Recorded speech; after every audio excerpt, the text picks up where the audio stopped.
Okay, we are live. Hi, this is William Ramsey. Welcome to William Ramsey Investigates. On today's show, I have a very special guest. He comes to us from the great country of Switzerland.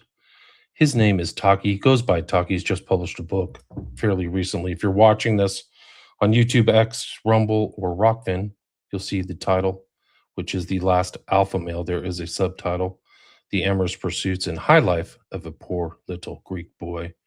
And he goes by Taki, Taki. Is a very long Greek last name, Theodoracopulos. But he's written for The Spectator or he did write for The Spectator for 50 years. And back in the day, I used to read his pieces, and that's back in the day when they had these things called newspapers. You would actually pick them up in the morning with your cup of coffee, and try to find things that were interesting. But I would say, it's fair to say he was a bon vivant and a wit, really kind of a funny guy, uh, critical of a lot of things. This is not his first book. He's written The Greek Upheaval, Kings, Demagogues, and Bayonets, High Life, Low Life, Princess Playboys, and High Class Tarts, Nothing to Declare, Prison Memoirs, and he's also accrued a series of his columns in Taki, The Spectator columns, 2001 and 2009. But we're going to talk about this book. I read through it. I got about half to two-thirds of the way through.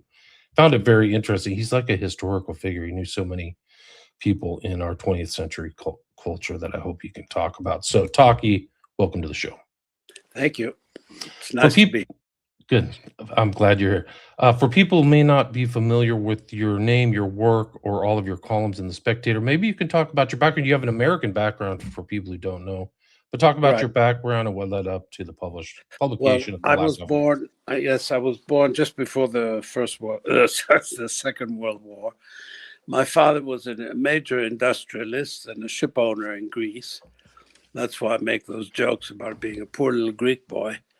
And after we left, I left Greece and I was sent to Lawrenceville School in America after the war and after the Civil War, where my father had a very good war record as an officer against the Italo-German armies, and then he fought the communists in Greece, which in a way formed me, because when I arrived in America, there was a tremendous amount of, I couldn't understand liberalism.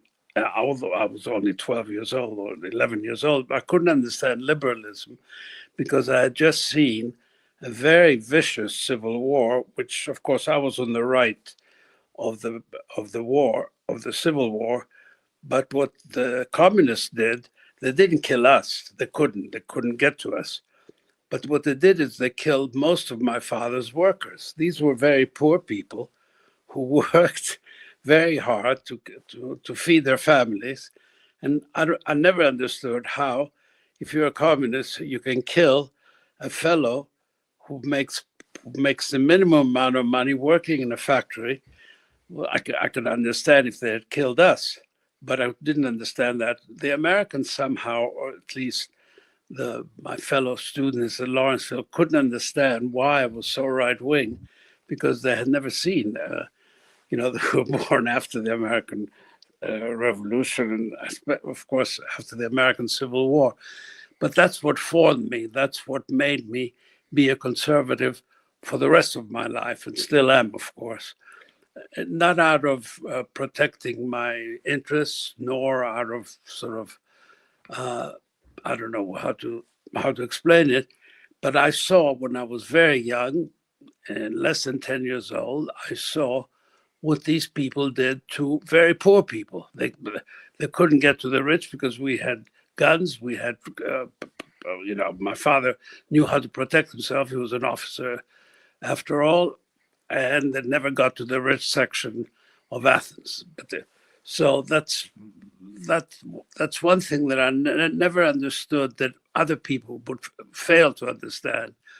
Throughout my 50 years of writing columns, I was always being attacked for being sort of conservative and right wing. Well, when you see what I saw when I was young, and I was very much protected, my life was never in danger or anything like that, then those things mark you for life, and you remain sort of very doubtful of liberals, of Uncle Joe Stalin, and the way people were they were worshiping communism back in those days. This was long before you were born, but I was around. And Uncle Joe, they called him Uncle Joe Stalin because he had beaten Hitler, which he had actually. The Russians won that the big contest. They were the ones who lost 10 million fighting him. But that's the first thing I have to say about my politics were formed when I was under 10 years old, and they were formed by sort of an experience which I hope not many people go through. It's weird because it's kind of come around again in the United States, like a lot of Bolshevik ideas. But for people who don't know, the Greek Civil War after World War II was very brutal, very vicious. Very brutal. Oh, yeah. It was very brutal because a lot of patriotic Greeks took to the mountains after we were attacked the 28th of October 1940 by Italy.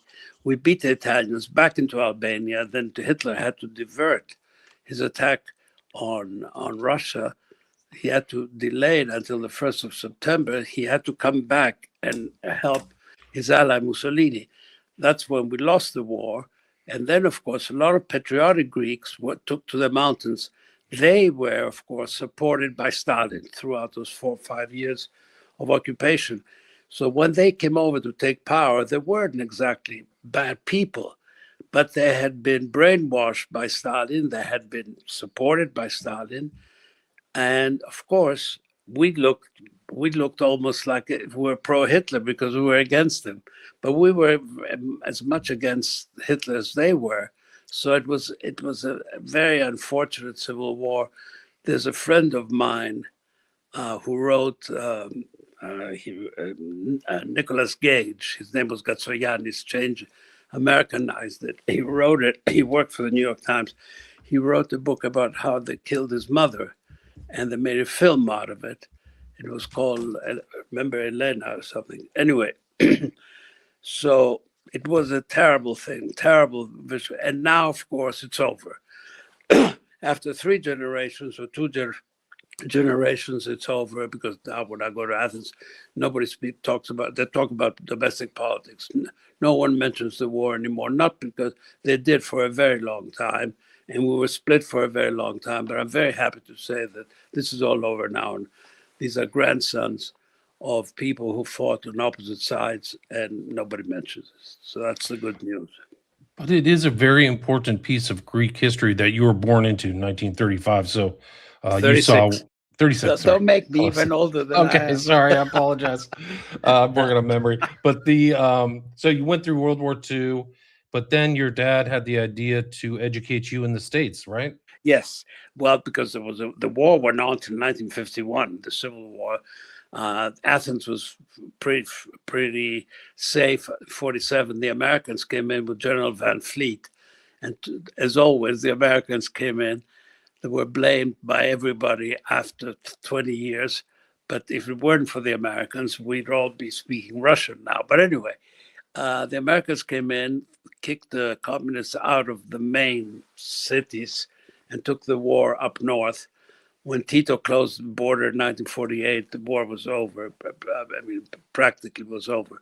So my father sent us in 1947. My mother's father became prime minister and chief justice of the Supreme Court, so he sent us to America, where I arrived without speaking a single word of English. I spoke very good German. I spoke good Greek and a little bit of ancient Greek, but that was rough in the beginning, but it was all right. So you went to boarding schools here in the States and then made it to UVA too. Yes. It was different back then, much more formal. You said everybody used to wear a tie, and everybody wore a tie. Yeah. Yeah. Not only that, I think by year UVA were the happiest ever, because first of all, I learned never to lie or cheat, because I did a hell of a lot of copying to get through prep school. But I'll tell you one thing, the honor system worked back then, and I joined the St. Elmo fraternity. And I was told, and I never lied, never cheated. The honor system worked, and we dressed coat and tie. And the only one who was allowed not to wear a tie at times was a man called George Finn. The reason why he was allowed was because he had fought in Korea and had come back.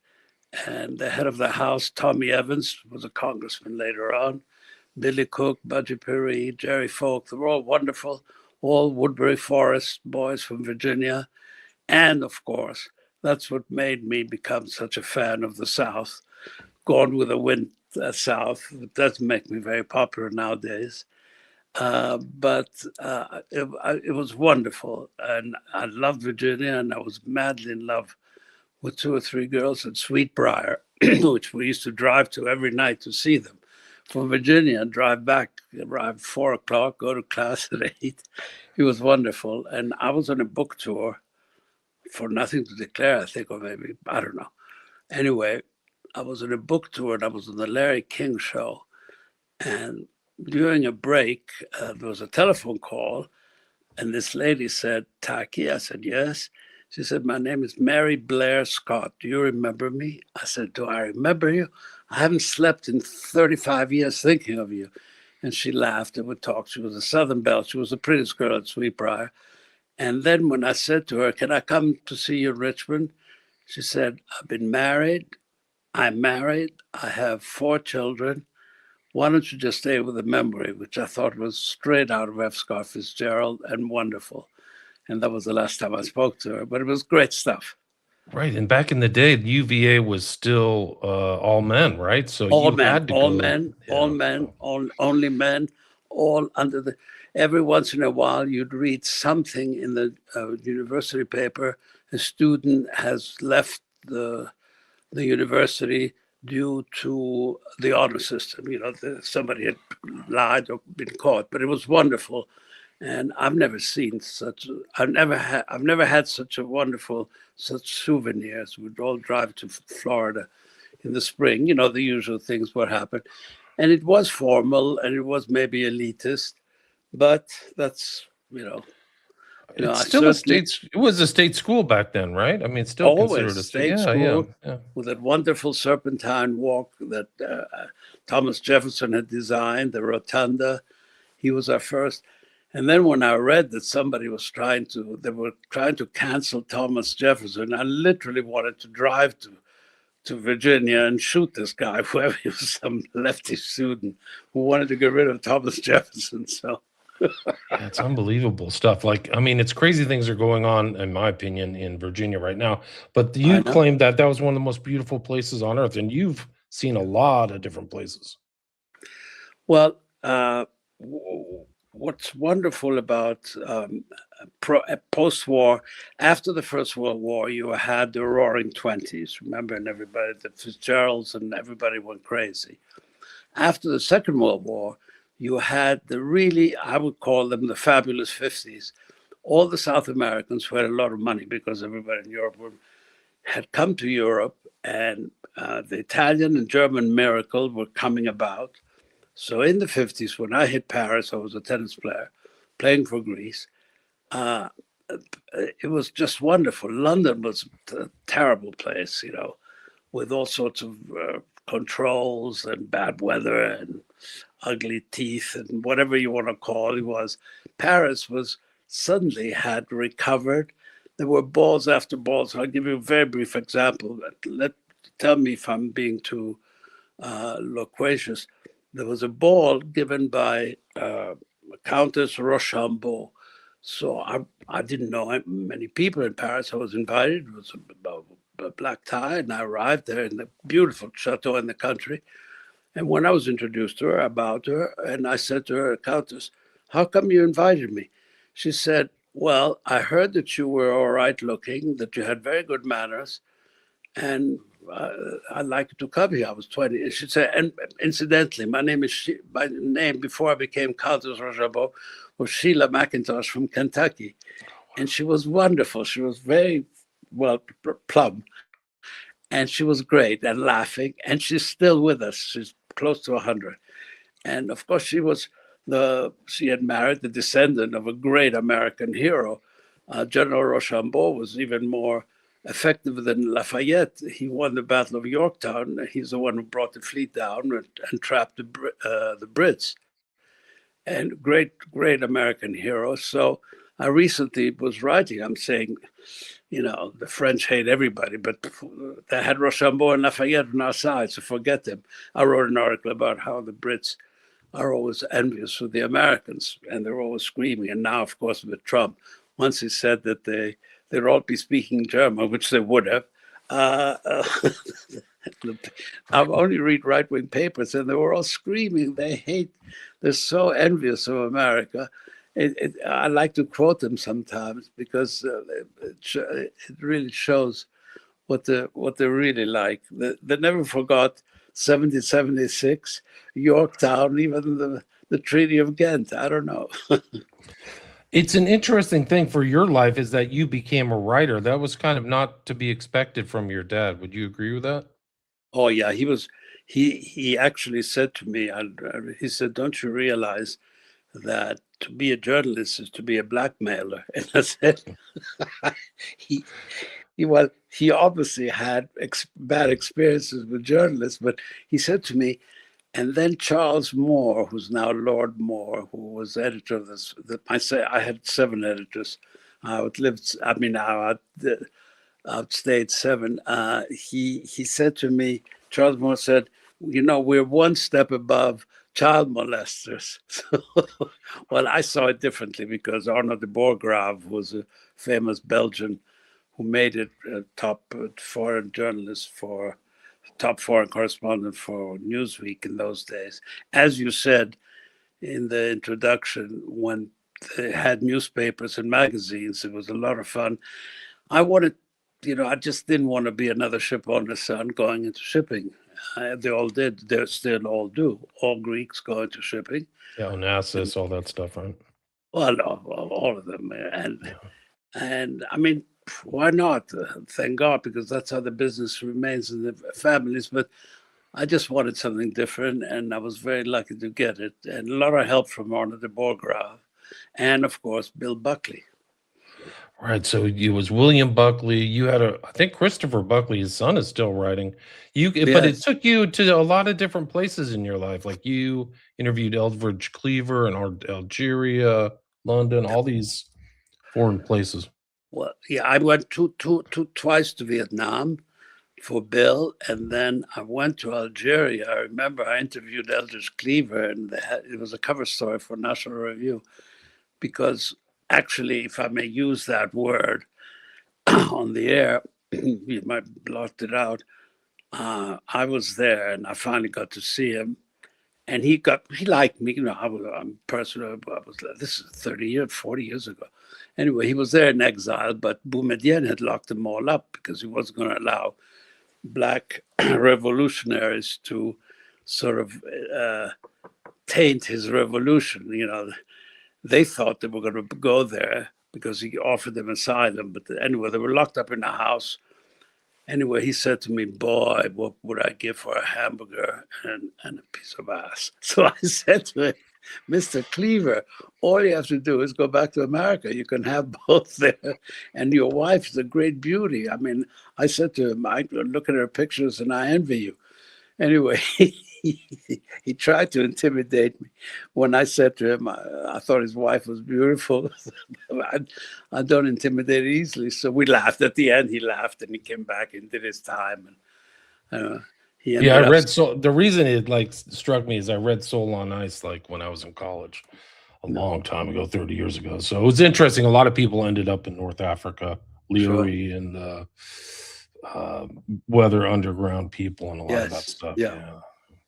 And the other interesting thing is that you mentioned Jodie Foster in this, which I just interviewed John Hinckley. So it was kind of interesting to see her name pop up. Yeah. Well, I don't know her. I've had dinner with her a couple of times because of common friends in London. But I remember sitting at Clay Felker. I was writing for Esquire, and I was at a desk. So I went to the Xerox machines had just arrived. So I went, somebody told me, you go there, you put the paper in, and you get a copy. So I went there and I saw this rather plummish behind leaning over. So I said to this guy afterwards, I didn't, that's not a bad looking girl. He said, it's Jodie Foster, you fool. So back I went to the machine and I said to her, stand aside for writers. And she gave me a dirty look. She couldn't have been nicer. She's a person of the left, because when we had dinner together in London, not with me, she was with a friend, and I was some. It was very funny because she remembered. She said, and then this is purely name dropping. She said to me, we were outside Annabelle's. We were going into Annabelle's, which was then a top nightclub, the best nightclub in London, and you had to be a member. So as we were going in, she said, do you mind if there's a young actor who's called, he doesn't know many people, do you mind if I bring him along? I said, well, where is he? We were right in front of the club. He said, it's him. And there was this tiny little man, young man, and I looked at him, he was wearing a T-shirt. So I said to him, I'm sorry, old boy, but you can't come in like this. You need a coat and tie. You need a suit. And he said, could I borrow one? I said, well, no, first of all, much too big for you. And second of all, I live far away. And that was a young man called Tom Cruise. I never saw him again, but I remember with a T-shirt. And this must be 1986, wow. 86, 87, yeah. That's the last time I saw Jodie, too. That's amazing. I mean, these people have gone on to just incredible careers. I mean, incredible careers. Yeah, and I mean, nobody will know if it's true or not what I just said, but I said, I'm not a celebrity fan, but he couldn't have been nicer. But how do you go to London with a T-shirt on? I guess now you do, but back then, no. Anyway. That's one of the interesting things about your life is you met so many actors, many of them early young, but also so many like wealthy families and the Agnellis, all these names that popped up were really incredible. Porfirio Rubirosa, Sinatra. Well, he was best man when I got married, Porfirio Rubirosa, and I played polo with him, and we used to go every day. He said to me once, you come to my house, you're going to stay in my house. I just got married. He said, I don't, he lived in a very grand house, very fully staffed, used to give big parties. But he said to me, I'm running out of money, so I can't give you a wedding present. And I said, well, I don't need a wedding present. He said, my wedding present is you come and stay in my house. He spoke like that with a South American accent. So we'd go there in the morning. He'd get up, and before breakfast we'd go in. He had a ring inside one of his big rooms, and would box. He would go, you can't hit here, and you can't hit here, you can hit here. I said, Ruby, only here. So he would tee off on me, and I could only bag him in the arms. Then we'd have breakfast, we'd get into his Ferrari, cross the bridge where he actually was killed, and school the ponies, because the polo club was just across the Seine into the Bagatelle in the park. It was a wonderful life, and it ended on the 6th of July, 1965, when he came back drunk, drove the Ferrari and hit a tree. And I remember in his obituary, Parry Match wrote, if he only bumped his head and just killed him. If he'd been wearing his seatbelt, he'd be alive. But had he been wearing his seatbelt, he wouldn't have been Rubirosa. Right. Like that was incredible life. He's kind of lost to kind of modern history and modern American completely. History. Yeah. But he was my big mentor was Gianni Agnelli, who was a fabulous character and very much a gentleman. Gianni didn't like Ruby because Ruby, after all, had married 3 of the richest women in the world, the Trujillo girl, then Doris Duke, then Barbara Hutton. And, let's face it, he was the world's great gigolo. But when you think the most he ever made was $5 million, now you have this gay man, young, who was a great friend of Alexandra, my wife. They were young, all came from a good background and all that. he took the lady who has all those how do you call the she's the richest woman in France. He took something like 2 billion. Remember, she gave him 5. He had to give 3 billion back. I mean, I say, my God, here's Ruby, my hero, my buddy, and all he made was 5 million off 3 of the richest women. And this guy doesn't even like women. He makes 2 billion. Something. What's the name? Oh, right. Was Yeah, it anyway, Home or something? I can't remember. But yeah, it's interesting these lives of this guy Ruberosa. He was kind of like a modern day Casanova, who you mentioned in your book. So this right. kind of these courtesans, but they're not all like, I don't think history has seen how multifaceted they were. Would you agree with that? Exactly. But William, do you know that the Prince de Ligne was a famous diarist in the 18th century? And the Prince de Ligne said, he wrote, and what's his name? What's his name? I can't. Prince Deline. I don't know who that is. Edmund Wilson, the great critic. Yeah. Edmund Wilson. He said that Casanova was far more interesting than Rousseau, Frederick the Great, Louis XV, because he knew all these people. He had read them. He knew them. He said Casanova was just one of the great, and he only wrote one book. It was his memoir. And of course, but Casanova was an extremely well-educated person whose tragedy of life was that he was born, his mother was a stage actress and he never knew who his father was and all this.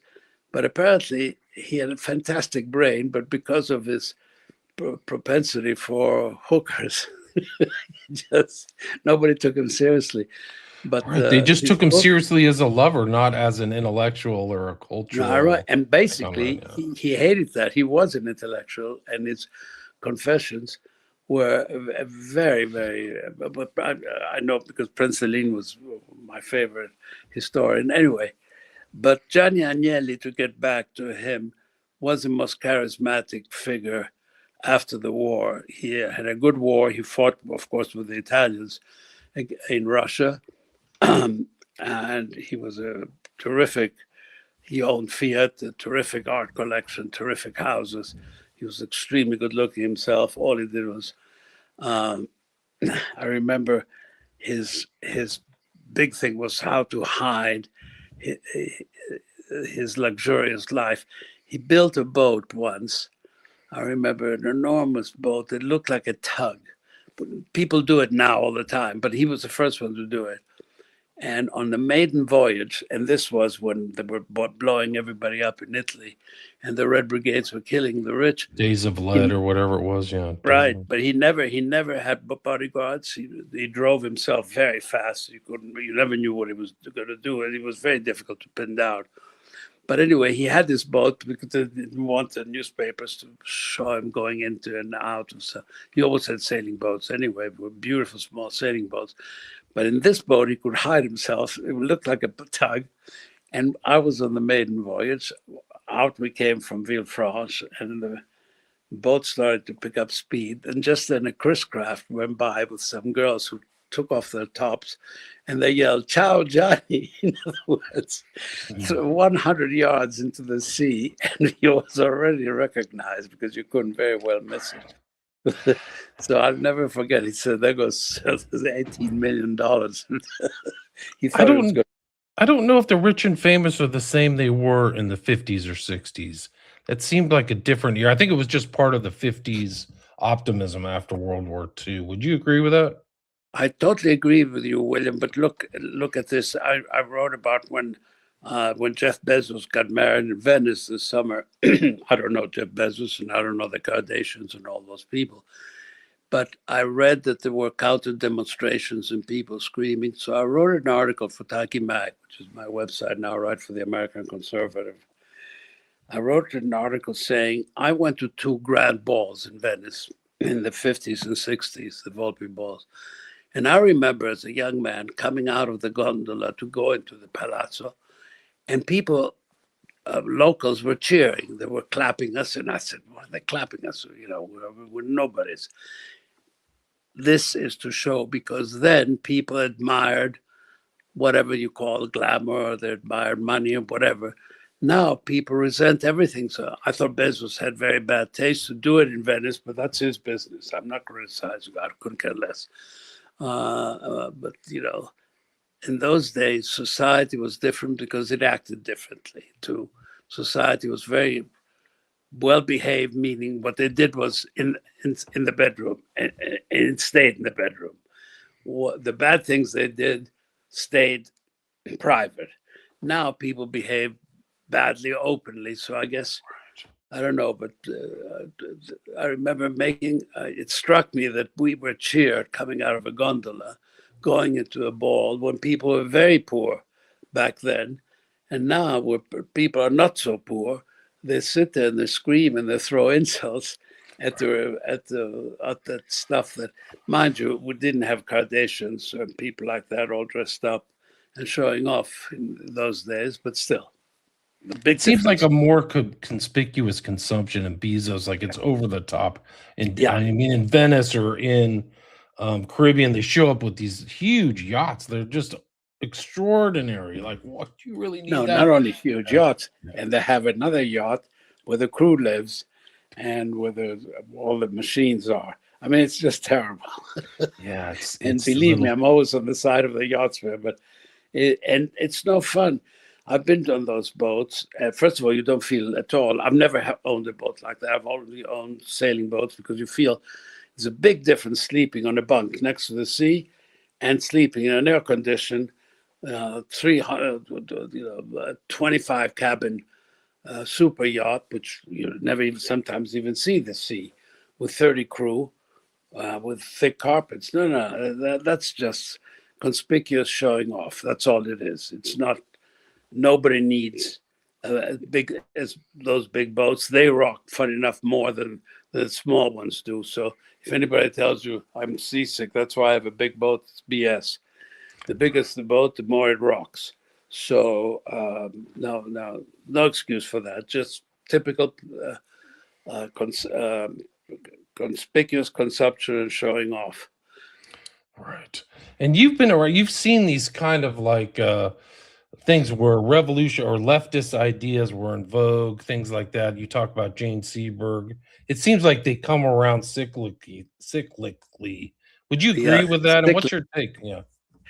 well, I tell you, I think it's less so now, because don't forget that while the Soviet Union existed, they paid tremendous amount of money, and a lot of people, journalists I know, have come out now and have accepted the fact that the Soviet Union had a lot of money and paid off a hell of a lot of journalists. I'm sorry to say that, but the journalists that took Soviet gold, and they wrote some terrific stuff for the Guardian and for all the left-wing Le Monde and all the Greek newspapers, and of course that during the Cold War there were so many socialites played along, especially in Paris and in London. To be left wing was chic. To be right wing was old fashioned and stupid and whatever you want to call it, fascist, whatever. I never changed, but you'd be amazed at the amount of people I knew, especially young people in Paris who came from very la-di-da, good backgrounds, who were very left wing. But don't forget It's like that that today. Yeah. they read newspapers and they read news, and a lot of journalists, sorry to say, were on the take. There was nothing illegal about it, but the difference was that the capitalists never paid journalists. They try, but usually successfully or not, I don't know. But if you're writing for, let's say, the Wall Street Journal, you don't expect that some big shot or James Diamond called you up to ask you for a favorite piece. Well, the Soviets did, and a lot of them have come out. Nobody will know any names I can mention now, and most of them are forgotten also, because communism has been dead almost for 30 years now. But before that, the battle to be on the side of, let's say, very left wing was very chic, very chic. I remember Barry Diller with the where they came, the Alpha was in there. They came on board this boat, and there was writing for Bill Buckley, and I remember him, plays the big shot now. He said to me, "How can you work for Buckley? He's almost a fascist." I answered with the F word for him to go and do that, which he probably would have liked to.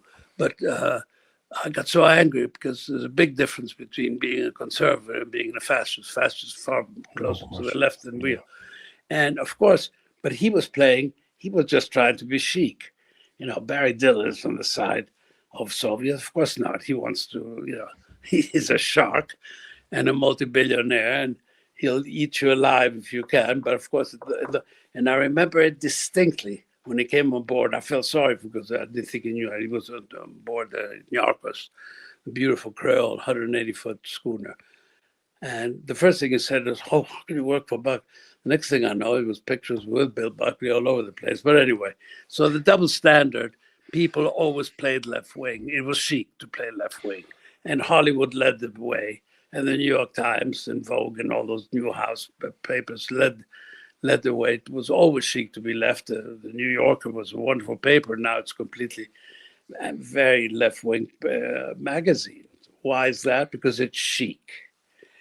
And It's still the same way, I think. I think it's still of chic. A course lot of it these is. people, it's like a persona, a presentation. Sure. Anna Wintour, I've known her for years, since 40 years.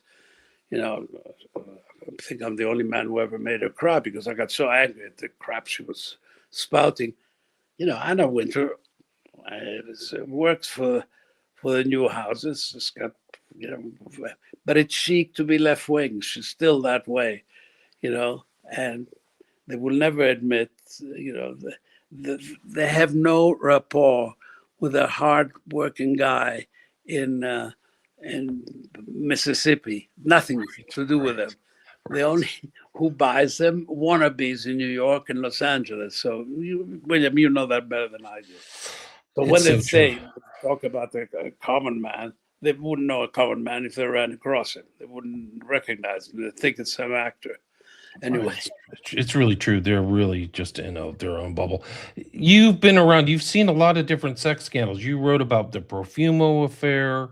You've seen a lot of these people's personal behavior, and you wrote about Epstein as well. Can you talk about that? Well, the funny thing is, I never missed a column for 46 years in the Spectator. I liked writing once a week, and I used to write 3 or 4 columns a week for different. So one time I wrote about Epstein because I was seeing some girl who said to me, "Epstein would like to meet you," and I said, "I don't want to meet a pimp, blackmailing pimp or something." I called him all sorts of names, and she said, "How can you say these things?" I said, "I can tell. This guy's a scumbag. There's nothing worse." I've never met the guy. I lived literally 200 yards down from the street from me. I lived on 71st and Park, and he was on 71st, and between 5th and Madison, and I was between Park and Madison. So I've never seen him, but I'd heard enough that I always thought you don't go from high school education to become an advisor to Wexner and all these big shots. He became an advisor because he was either blackmailing them or pimping for them. There's no in between. You don't become an advisor to people who have 10 times your education and your experience in business and money. And I remember recently, about 3 months ago, I sat next to this man called Black from Apollo. What's his first name? William, he got into trouble with. I think was it Baron Black or something like that? Is he from Canada? The guy from Canada? No. That's Conrad Black. Conrad Black. Yeah, No. This guy's a big shot, the big black male with his girlfriend, Russian girlfriend. Anyway, I was seated next to him. I found him very unpleasant. The feeling was mutual. He didn't like me either.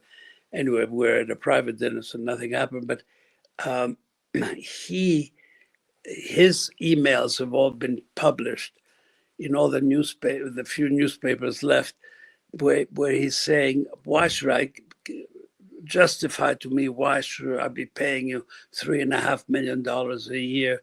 This is to Epstein. But obviously, I mean, a black build-up Apollo to a multi-billion-dollar business. Why does he need a guy with a high school diploma, perhaps, to advise him in business? It was obviously pimping for him or blackmailing him, or one of the two. I didn't want to bring it up because my hostess that day is a great friend of mine. I didn't want to bring up, obviously, his friendship. But I always knew that about Epstein. And the only column that was ever spiked, and spiked meaning killed, was because I had written that. This is 2 years before he killed himself. In other words, they were scared because he was known that he would sue if you call them certain names. But I said to them, when they called up and said, we can't publish this, I said, I'll take care of the lawsuit, because I knew he would never go to court against me, because I would say, everything would have come out. But, editors are notoriously cowardly. They're afraid of lawyers. Anyway, that was the only column that was ever spiked that I wrote. And it's a pity, because I had him down exactly what it emerged that he was: a blackmailing, pimp, pedophile, and child molester. And that's what he was. I remember when that girl said to me, she wants to meet you. Do you want to ride her his plane? I said, I don't want to meet child molesters. I don't want to meet black men. I used every adjective I knew. She said, oh, all right. I said, you use that as an example, this Apollo person who did the Apollo fund paying 3.5 yes. million. Do you think that was endemic? Do you think that there's tens or hundreds of those types of wealthy people? Well, who with paid him, no, Epstein? I think that he knew very well. I can't mention the name now because for you, not for me, I don't care.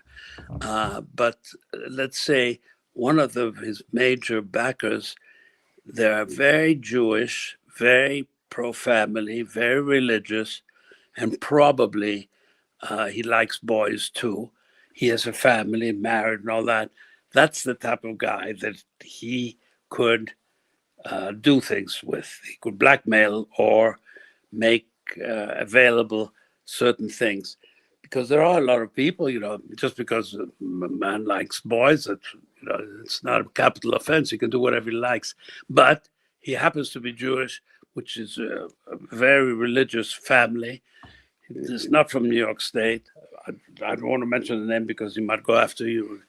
And so that's the kind of people that he homed in on, who had a very good family and nice children and grandchildren, and were very proper people.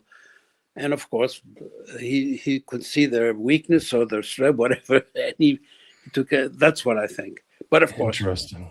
Yeah, Leon Black. I think that's the name we forgot. exactly. Leon, is that right? Yeah. Exactly. Somebody in the comments mentioned that. If some of these comments, do you have time for a few questions, Taki?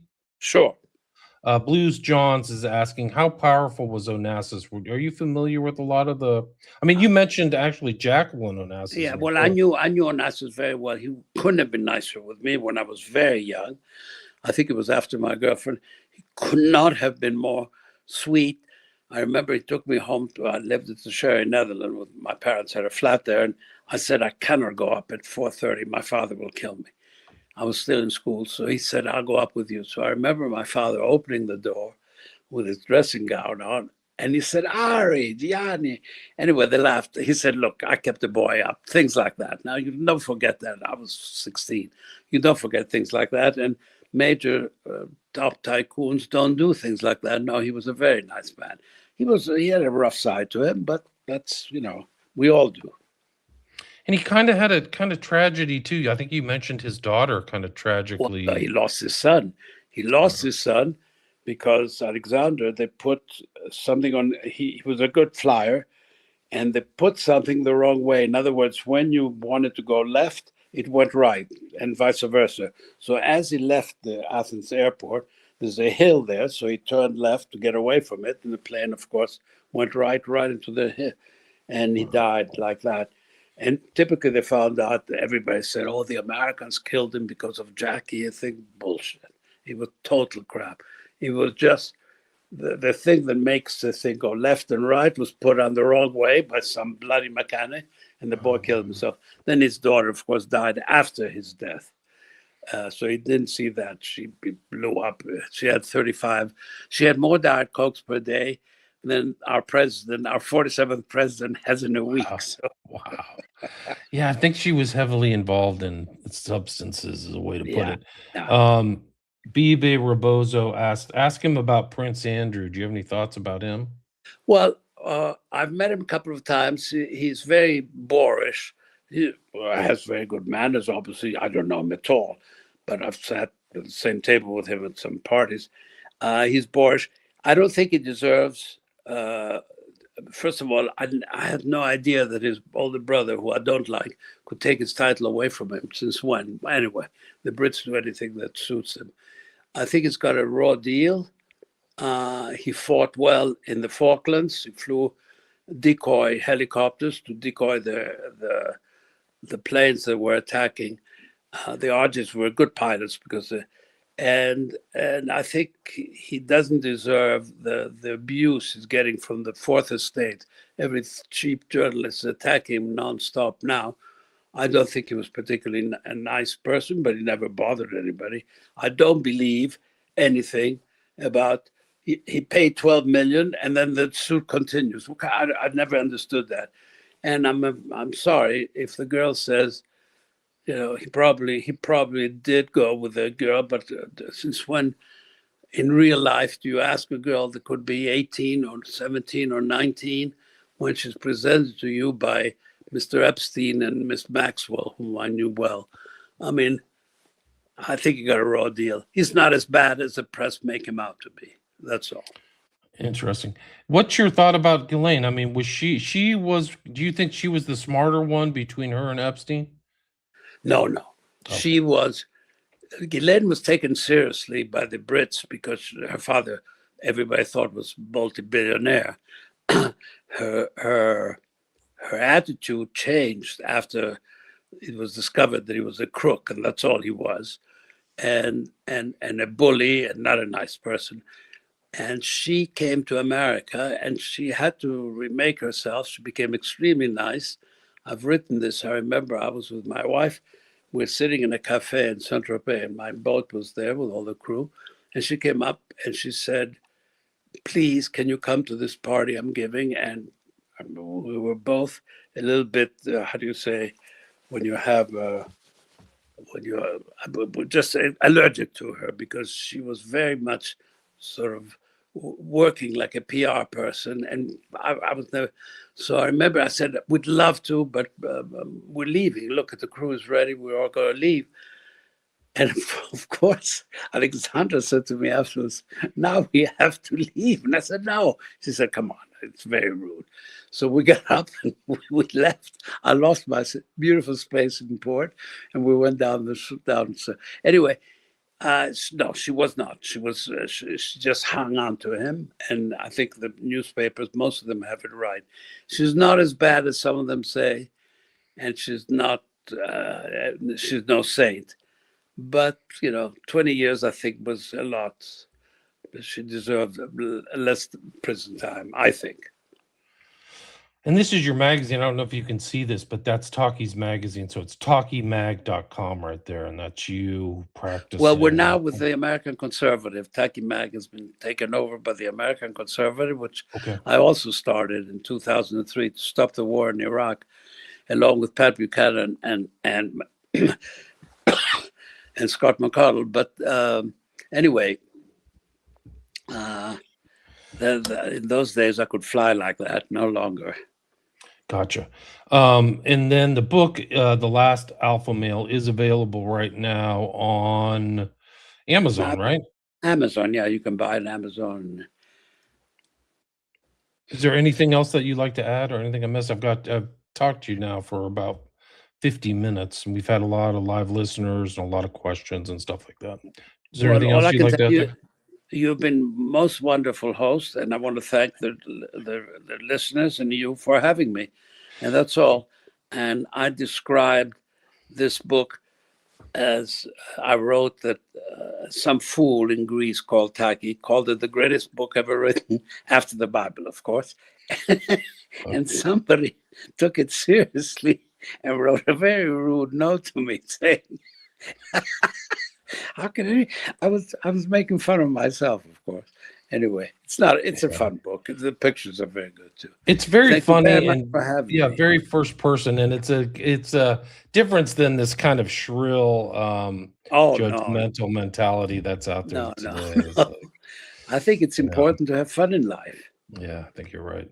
It's such a difference than just this kind of like condemnatory culture we have now, and going, Yes, you're it's stifling. very true. Condemnatory culture, and everybody seems to be so depressed. Yeah. And let's say long ago, when people had very little money and very little comforts, everybody seemed to be in much better mood. Yeah. Less Everybody's in angry. a bad mood. And that's what Yeah, you wrote at the last chapter. It was like, we are now prisoners of a stifling yeah. cultural uniformity. I think that's really true. So And it's a great way to end the book. Yeah. yeah. Taki, thanks so much for your time. Really appreciate No, it. I thank you. No, I thank you, and I thank the listeners for putting up with me. And thank you very much. And very quickly, just at the end of the book, I'm never forget. I was 14 years old, 15 years old, and this very pretty girl came up to me, and she saw me reading the Tender as the Night in English, and she spoke to me in English. She was Greek, but she spoke in English. She said, "This book will ruin your life." And I said, "I sure hope so." Some professor reviewing the book about a month ago in America thought it was. I gave her a good answer, because I remember I was caught reading the book too in study hall at Blair after I was kicked out of Lawrenceville. And I remember that Mr. Chase said, "I bet you it's a dirty book. Let me see it." So I gave him the book, and all he said was, "Keep reading it." Well, wonderful. America was and is a wonderful country. And thank you for having me. Thank you. Thank you so much. Again, the guest is Taki, and the new book is The Last Alpha Male, The Amorous Pursuits and High Life of a Poor Little Greek Boy. Thank you so much for your time. Really appreciate it. Thank you. Thank you. All right, stay there. Don't go anywhere. Don't hang up.